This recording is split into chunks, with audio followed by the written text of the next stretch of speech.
नमस्कार दोस्तों, हमारी यूट्यूब चैनल पर आपका स्वागत है। आज हम आपको बताएंगे क्लास 10वीं के हिंदी हिंदी जो क्लास 10वीं के हिंदी है, जो बिहार बोर्ड का हिंदी है, उससे गद्य खंड के पहला चैप्टर से ऑल वीवीआई ऑब्जेक्टिव क्वेश्चन, इस चैप्टर से जितना भी इम्पोर्टेंट क्वेश्चन है टोटल का टोटल आपको बता देंगे। आप शुरू से लेके अंत तक वीडियो को जरूर देखेंगे।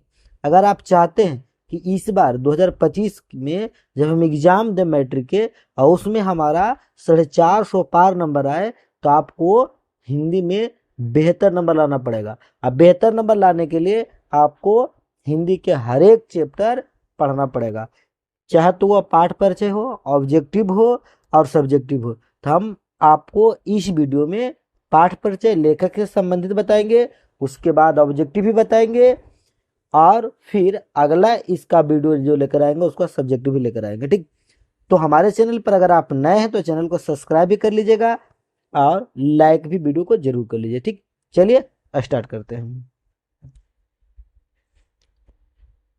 पहले आपको हम लेखक परिचय बताएंगे। ये देखिए लेखक परिचय में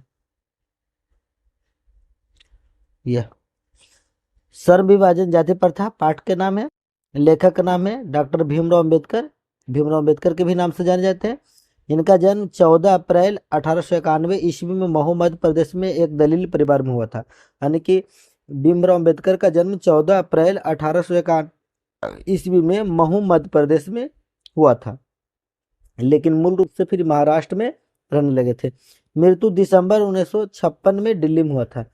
6 दिसंबर याद रखेगा पूरा डेट, यहाँ पर दिसंबर के लिए लिखे जैसे किताब में लिखल था उसे लिख दिए थे। ठीक, तो मृत्यु 6 दिसंबर 1956 ईस्वी में दिल्ली में हुआ था।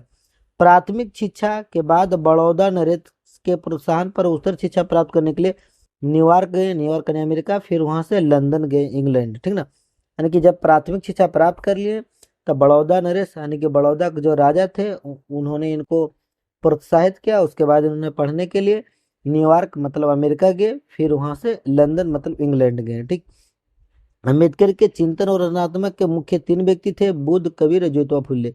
बुद्ध, कबीर और ज्योतिबा फुले जी थे इनकर शुभ चिंतक व्यक्ति थे। शुभ चिंतक व्यक्ति, आगे देखिए।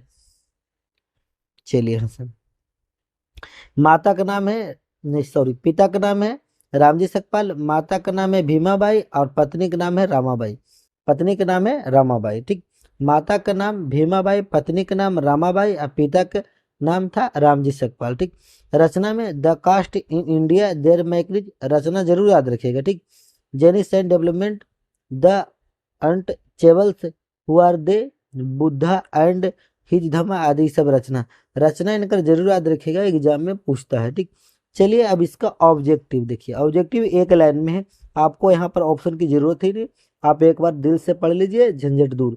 ऑप्शन में कंफ्यूज आ जाइएगा, ये चलते एक लाइन में पढ़िए, याद करिए, हो जाएगा झंझट दूर। श्रम विभाजन और जाति प्रथा के लेखक कौन है? तो बाबा साहब भीमराव अम्बेडकर है। बाबा साहब भीमराव अम्बेडकर। अम्बेडकर का जन्म कब हुआ था? तो 14 अप्रैल 1891 ईस्वी में हुआ था। अम्बेडकर का जन्म कहाँ हुआ था? तो महू मध्य प्रदेश में इनका जन्म हुआ था। अम्बेडकर के पिता क्या नाम था? तो अम्बेडकर के पिता का नाम था रामजी सकपाल। अम्बेडकर के पिता क्या नाम था? तो रामजी सकपाल। ठीक, चलिए मस्त मस्त क्वेश्चन है यह। अंबेडकर के माता क्या नाम था? तो भीमाबाई। माता का नाम था भीमाबाई। अंबेडकर का जन्म किस परिवार में हुआ था? तो दलित परिवार में। दलित कहने का मतलब हुआ कि सबसे नीचा जाति में हुआ था। सबसे नीचा जाति में अंबेडकर जी का जन्म हुआ था। ठीक, अंबेडकर के चिंतन और रचनात्मक के लिए प्रेरक व्यक्ति कौन कौन थे? तो बुद्ध, कबीर, ज्योतिबा फुले जी थे। इनका शुभ चिंतक थे, प्रेरक व्यक्ति थे, मोटिवेट करते थे कि तुम्हारे अंदर टैलेंट है, हार नहीं मानो, आगे बढ़ते रहो। अम्बेडकर पीएचडी की उपाधि कब धारण किया? तो 1916 ईस्वी में भीमराव अम्बेडकर जी हैं जो कि पीएचडी कर लिए थे। कब? तो 1916 ईस्वी में भीमराव अम्बेडकर पीएचडी कर लिए थे। आगे है जाति पाति। जाति पाति तोड़क मंडल भाषण लाहौर में कब हुआ? तो 1936 में लाहौर में जाति पाति तोड़क मंडल भाषण का आयोजन हुआ था। कब? तो 1936 में। डॉक्टर अम्बेडकर ने किस पत्रिका का संपादन किया था? डॉक्टर अम्बेडकर की जो पत्रिका था बहिष्कृत भारत था। डॉक्टर अम्बेडकर के पत्रिका क्या नाम था? तो बहिष्कृत भारत।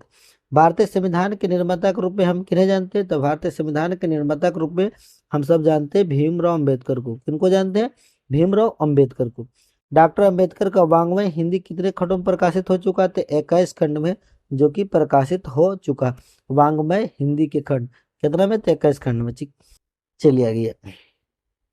डॉक्टर अंबेडकर की मृत्यु कब और कहाँ हुई? तो 6 दिसंबर 1956 ईस्वी को इनका मृत्यु हुआ था। कहाँ हुआ था? तो दिल्ली में हुआ था। कहाँ? दिल्ली में हुआ था। मूक नायक क्या है? तो मूक नायक है जो कि पत्रिका है। मूक नायक क्या है? तो मूक नायक एक पत्रिका है। जाति प्रथा श्रम विभाजन के साथ साथ किसका रूप लिया हुआ है? तो श्रमिक विभाजन का रूप लिया हुआ है। जाति प्रथा श्रम विभाजन के साथ साथ किसका रूप लिए हुआ है? तो श्रमिक विभाजन का। जाति प्रथा भारत में बेरोजगारी का कारण बनी हुई, तब प्रत्यक्ष एवं प्रमुख कारण। कैसा कारण है? तब प्रत्यक्ष और प्रमुख दोनों कारण है बेरोजगारी का। ठीक, चलिए आगे। यह सभ्य समाज, देखिए क्वेश्चन क्या है कि सभ्य समाज की आवश्यकता क्या है? श्रम विभाजन। सभ्य समाज की आवश्यकता क्या है? श्रम विभाजन। जाति विभाजन, श्रम विभाजन। मेहनत के आधार पर उसको बंटवारा कीजिए, जाति पाति के आधार पर बंटवारा नहीं कीजिए। आधुनिक सभ्य समाज श्रम विभाजन को आवश्यक क्यों मानता है? कार्यकुशलता के लिए। कार्यकुशलता के लिए आधुनिक समाज है जो कि श्रम विभाजन को आवश्यक मानता है। आज के जमाना के अनुसार जो जैसा व्यक्ति मेहनत करता है उसके आधार पर उसको बांटिए, लेकिन कि जन्म के आधार पर बांट दीजिए कि आप इस जाति में जन्म लिए तो आप इस जाति होंगे, ऐसा बांटना गलत है। श्रम विभाजन को आवश्यक मानते लेखक। आर्थिक पहलू से भी जाति प्रथा क्या था? सबसे हानिकारक है। आर्थिक पहलू से भी सबसे खराब प्रथा कौन है? तो जाति प्रथा। पेशों को दोषपूर्ण निर्धारण करती है जाति प्रथा। कौन करती है? तो जाति प्रथा। आगे, आधुनिक सभ्य समाज कार्यकुशलता के लिए क्या मानता था? श्रम विभाजन को बहुत अच्छा मानता है। श्रम विभाजन और जाति प्रथा पाठ बाबा साहब के किस भाषण का संपादित है? तो annihilation of caste. Annihilation of caste जो भाषण 1936 में दिया जाना था लाहौर पाकिस्तान में, उसी भाषण का ये अंश है। लेकिन आपको बता दें कि लाहौर 1936 में भाषण का आयोजन तो किया गया था, लेकिन वहाँ पर भाषण नहीं दिए थे।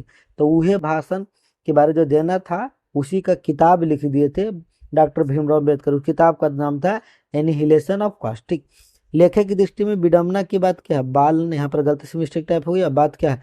तो जातिवाद के पोषकों की कमी नहीं। लेखक कहते हैं कि आज जातिवाद के पोषकों की कमी नहीं। लेखक की दृष्टि में आदर्श समाज कैसा होना चाहिए? तो जिसमें स्वतंत्रता हो, समता और भातृत्व का भाव, और आदर्श समाज होना चाहिए कि जिसमें सब मिलजुल कर रहें, भाई भाई जैसा भावना हो। ठीक, आगे यह क्वेश्चन है कि लेखक बेरोजगारी का प्रमुख और प्रत्यक्ष कारण किसे मानते हैं? तो लेखक बेरोजगारी का सबसे प्रमुख और प्रत्यक्ष कारण मानते हैं जाति प्रथा को। किसको मानते हैं? जाति प्रथा को। लेखक को इस युग में कहाँ पर विडम्बना दिखाई दिया? तो जातिवाद में लेखक को विडम्बना दिखाई दिया। कहाँ दिखाई दिया? जातिवाद में। प्राथमिक शिक्षा प्राप्त करने के बाद अम्बेडकर उच्च शिक्षा प्राप्त करने के लिए कहाँ गए थे? न्यूयॉर्क।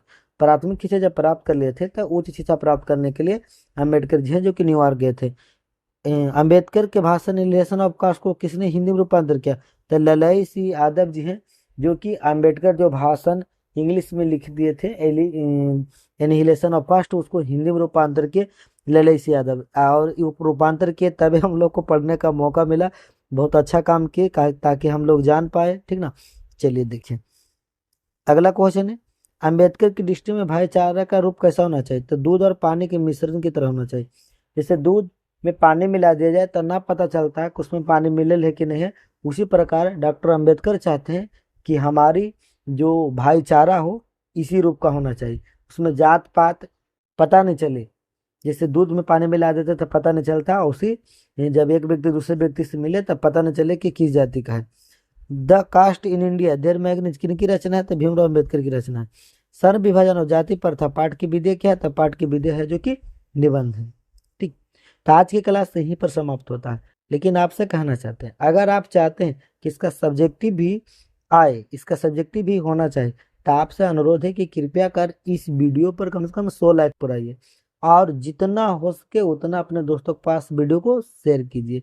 और अभी तक लाइक नहीं किए हैं तो लाइक कर लीजिए, चैनल पर नए हैं तो चैनल को सब्सक्राइब जरूर कर लीजिए। ठीक, फिर मिलते हैं आपसे अगली वीडियो में। आज के लिए बस इतना ही। बाय बाय, टाटा, जय हिंद, वंदे मातरम।